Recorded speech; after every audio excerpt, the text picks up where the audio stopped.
2017 audition നടത്തി 2018 ആദ്യത്തെ shot എടുക്കുന്നത് എൻ്റെ. അത് കഴിഞ്ഞ് 2022 ലാസ്റ്റ് ഷോട്ട് എടുത്തിട്ട് പോകുന്നത്. അപ്പോൾ ഈ ഒരു കാലയളവിൽ എനിക്കൊരു 3-4 പ്രൊജക്ട്സ് തന്നെ വന്നിട്ടുണ്ടായിരുന്നു. ലാസ്റ്റായിട്ട് വന്ന റസൂൽ സാറിൻ്റെ ഡയറക്ടോറിയൽ ഡെബ്യൂട്ടിന് വേണ്ടിയിട്ട് വിളിച്ചിട്ടുണ്ടായിരുന്നു. അപ്പോൾ ഇതൊക്കെ വരുമ്പോൾ ഞാൻ ബ്ലസ്സി സാറെ വിളിച്ച് ചോദിക്കും, സാർ എന്താ ചെയ്യേണ്ടതെന്ന് ചോദിക്കും. സാറ് പറയും, നീ വെയിറ്റ് ചെയ്യും, നീ എടുത്ത എഫേർട്ടിനുള്ള ഒരു റിസൾട്ട് അത് ഈ സിനിമ ഇറങ്ങിക്കഴിഞ്ഞാൽ കിട്ടും. അപ്പോൾ അവിടെ ബ്ലസ്സി സാർ എന്നുള്ളൊരു ഫിലിം മേക്കറിനെ ആണ് ഞാൻ വിശ്വസിച്ചു. ബ്ലസ്സി സാർ എന്നുള്ള ഫിലിം മേക്കറിനെ ഞാൻ ട്രസ്റ്റ് ചെയ്തു. ഹക്കീമിനെ പറ്റിയിട്ട് ഇപ്പോൾ ആടുജീവിതം ഈ ഓഡിഷൻ കഴിഞ്ഞിട്ടാണ് വായിക്കുന്നതെങ്കിലും നിങ്ങളുടെ മൈൻഡിലൊരു പിക്ചർ ഉണ്ടായിരിക്കുമല്ലോ. അപ്പം ഇപ്പോൾ ആടുജീവിതത്തെ സമീപിക്കുന്നത് എനിക്ക് അവതരിപ്പിക്കാനുള്ള ഒരു വേഷം എന്നുള്ളതിൻ്റെയും കൂടെ ഒരു സെറ്റിലായിരിക്കുമല്ലോ. അപ്പോൾ ഹക്കീമിൻ്റെ സ്റ്റോറി ആയിട്ട് കൂടെ ആടുജീവിതത്തെ വായിച്ചിട്ടുണ്ടാകും. അതേസമയം തന്നെ ബ്ലെസ്സി എന്നുള്ള സംവിധായകൻ ഇതൊരു നോവലിനെ ബേസ് ചെയ്തിട്ടുള്ള ഒരു സിനിമയാണ്, അല്ലാണ്ട് അത് അതേപടി പകർത്തി വെച്ചിരിക്കുന്ന ഒരു ചിത്രമല്ല. ഒരിക്കലും അങ്ങനെ സിനിമ ചെയ്യാനും പറ്റില്ല. അപ്പോൾ ബ്ലെസ്സി പറഞ്ഞ ഹക്കീമും ഗോകുൽ മനസ്സിൽ കണ്ട ഹക്കീമും തമ്മിൽ എങ്ങനെയായിരുന്നു? ചില വ്യത്യാസങ്ങളോ സാമ്യങ്ങളോ എങ്ങനെയായിരുന്നു അത് ഉണ്ടായിരുന്നത്? ഇപ്പോൾ ഈ ഫിലിം നടക്കുന്ന ആ പ്രോസസ്സിൻ്റെ ഇടയിൽ എനിക്ക് സ്വാഭാവികമായിട്ട് കുറേ സംശയങ്ങളുണ്ടായിരുന്നു. ഒരു ആക്ടർ എന്ന രീതിയിൽ ഞാൻ ഹക്കീമിനെ കാണുമ്പോൾ ഞാനും ചോദിച്ചിട്ടുണ്ട്. അതായത് ഇപ്പോൾ രാജുവേട്ടൻ്റെ ക്യാരക്ടർ ഇപ്പോൾ 3 വർഷം കഴിഞ്ഞിട്ട് അദ്ദേഹത്തിന് സംസാരിക്കാൻ പറ്റുന്നില്ല. അങ്ങനെ ഒരു സാധനമാണ് രാജുവേട്ടൻ്റെ നജീബിക്കുള്ളത്.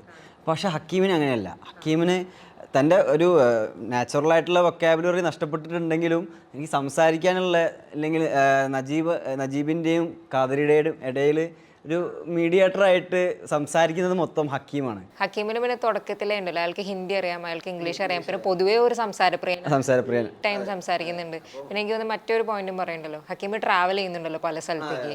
അതും ഇത് തന്നെയാണ് ബ്ലസ്സി സാർ എൻ്റെ അടുത്ത് പറഞ്ഞത്. അവന് ഒരു മസറയിൽ മാത്രം മുടിക്കെട്ടി നിന്ന ആളല്ല. കുറേയധികം മസറകളിൽ പോയിട്ട് കുറേയധികം ആൾക്കാരെ കണ്ടിട്ടുണ്ടാവും, അവരോടൊക്കെ അവൻ സംസാരിച്ചിട്ടുണ്ടാവും. അങ്ങനെയാണ് അവൻ അറബി പഠിക്കുന്നത്. അവൻ അറബി കുറച്ച് മുറി അറബിയൊക്കെ അവൻ പഠിക്കുന്നുണ്ട്.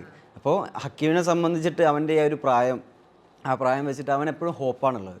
അവൻ എപ്പോഴും എന്തെങ്കിലും ഇവിടുന്ന് രക്ഷപ്പെടും, ഈ നരകത്തു നിന്ന് ഞാൻ രക്ഷപ്പെടും, ഇന്നല്ലെങ്കിൽ നാളെ, ഈ വരുന്ന ദിവസം എനിക്ക് രക്ഷപ്പെടണം. അവൻ കുറേ പ്രാവശ്യം രക്ഷപ്പെടാൻ ശ്രമിച്ചിട്ടുണ്ടാവും. അവൻ്റെ കഫീലിൻ്റെ കയ്യിൽ നിന്ന് അവന് കുറേ അടി കിട്ടിയിട്ടുണ്ടാവും, കുറേ അധികം വേദനകൾ അനുഭവിക്കേണ്ടി വന്നിട്ടുണ്ടാവും. അപ്പോൾ അങ്ങനെ ഒരു ഗ്രാഫാണ് എനിക്ക് ബ്ലസ്സി സാറ് തന്നത്. അപ്പോൾ എനിക്ക് സംശയം ഉണ്ടായിരുന്നു. അപ്പോൾ ഇപ്പോൾ നജീബിക്ക് ഇങ്ങനെയല്ലേ സംസാരിക്കുന്നത്, അതെന്തുകൊണ്ടാണ് ഞാൻ അങ്ങനെ സംസാരിക്കാത്തതെന്നുള്ള രീതിയിൽ. അപ്പോൾ ബ്ലസ്സി സാർ എനിക്ക് കൃത്യമായിട്ടുള്ള ജസ്റ്റിഫിക്കേഷൻ ഇങ്ങനെ തന്നിട്ടുണ്ടായിരുന്നു. നീ ഇങ്ങനെയൊക്കെയാണ്, നിൻ്റെ ഒരു പ്രായം. പിന്നെ വേറൊരു കാര്യം ഞാൻ നോട്ടീസ് ചെയ്തതെന്താ വെച്ചാൽ, നമ്മൾ കോവിഡിൻ്റെ സമയത്ത് കുടുങ്ങിപ്പോയിട്ടുണ്ടായിരുന്നല്ലോ.